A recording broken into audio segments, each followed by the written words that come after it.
Hello, this is Bullet, aka the Passive Aggressive Sherpa. In today's video, we're taking a look at the weekly reset. As usual, there's a lot to cover, so let's get started. The Iron Banner is back, and the game is Control. Next week, the faction rallies will return for the third and final time of the season. Side note, when I had time to play over this past week, I did most of it alone, invisible to the world, because sometimes being alone is my favorite thing. I played a crap ton of Mayhem, and I had a blast. I ranked up 4 times over the weekend. You get powerful gear every time you rank up. I was able to get my Hunter and my Warlock to 385 because of it. However, my Titan, I ranked up twice. All I needed was a chess piece to get him to that magical 385, and it didn't happen. So today, I'm hoping for a powerful gear chess piece to drop for my Titan. And one more thing, once you hit 385, if you don't know, all your gear starts to drop in-game between 375 and 380. It seems to be random.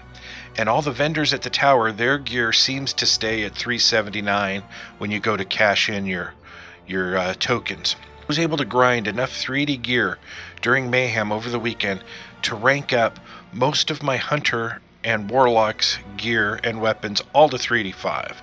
So it made the grind a blast. And now, on to the weekly milestones. First up, the daily Iron Banner. Complete 3 challenges in the Iron Banner for a reputation bundle.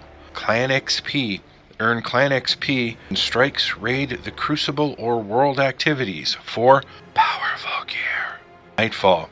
Complete the weekly Nightfall strike for powerful gear. Leviathan. Complete any raid or raid lair for powerful gear. Call to Arms. Win glory by participating in Crucible matches for powerful gear.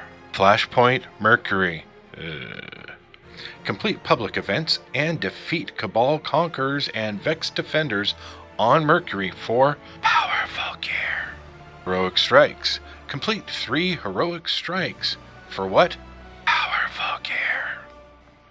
Taking a quick look at the Heroic Strikes playlist. First up, Solar Singe. This is good all week long.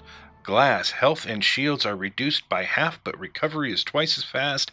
And lastly, Brawler. Punching people hurts. And the Nightfall, Strange Terrain. I love this strike. And the strike challenges are Unbroken. Complete the Nightfall with fewer than 3 deaths. Don't take 5.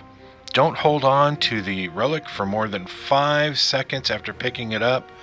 These sound, fairly reasonable. I think we can get these. And moving on to the raid, Leviathan. The raid challenges are the Proving. Complete every trial Callus has set before you. The Labyrinth. Loot 3 of Callus's gifts in the underbelly of the Leviathan. The Gauntlet. Discover the hidden victory condition in the Gauntlet Encounter. Alright, and the baby raid, Leviathan, Eater of Worlds.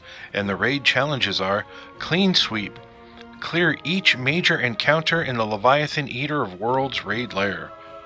Moments of Power. Generate orbs multiple times. The big numbers. Get precision kills. Alright, taking a look at Crucible stuff. We have Quick Play. And then we have the Iron Banner, and the game is Control. Below that, we have the private matches. I'm sure I'll scroll down to look at that any minute. There we go. And then lastly, we have Competitive, which is my least favorite thing ever. All right, moving on to Ikora's Meditations. First up, we have 1 AU. The time has come to stop the Almighty. Board the ship and shut down its annihilation weapon. Larceny. Break into the Red Legion base and steal the personal shuttle of Thumos, the no longer Unbroken. Omega. It's now or never. Enter the Infinite Forest and defeat Panoptes, now before the Vex future victory becomes inevitable. And Will of the Thousands. Zul has surfaced and it's attacking Rasputin. You're out of time, but Anna has one last plan. Alright, a quick look at what Banshee 44 has. Remember, the first 3 things never change. The last 3 things, these change daily, so if he doesn't have something you need, check back tomorrow. Alright, moving on to Tessa's inventory, and for the 4th week in a row, I have everything. This is frustrating because I have 3 of these things, these spasmatic matrices that I can't use. That's a sparrow that I think is ugly. I like the purple one better. I can't show you a preview because I'm not on that character, and the same goes for this one and this one. You know what? This emote is people use it. Doesn't really come in. There's never a time when I'm like, oh, I wish I had that emote. And then we have this ship, or this sparrow. I like the colors, but and a ghost if you need a ghost. And then another reskin ship, kind of like the design, kind of. This is one of my favorite emotes. I just love this. Alright, on to her regular inventory.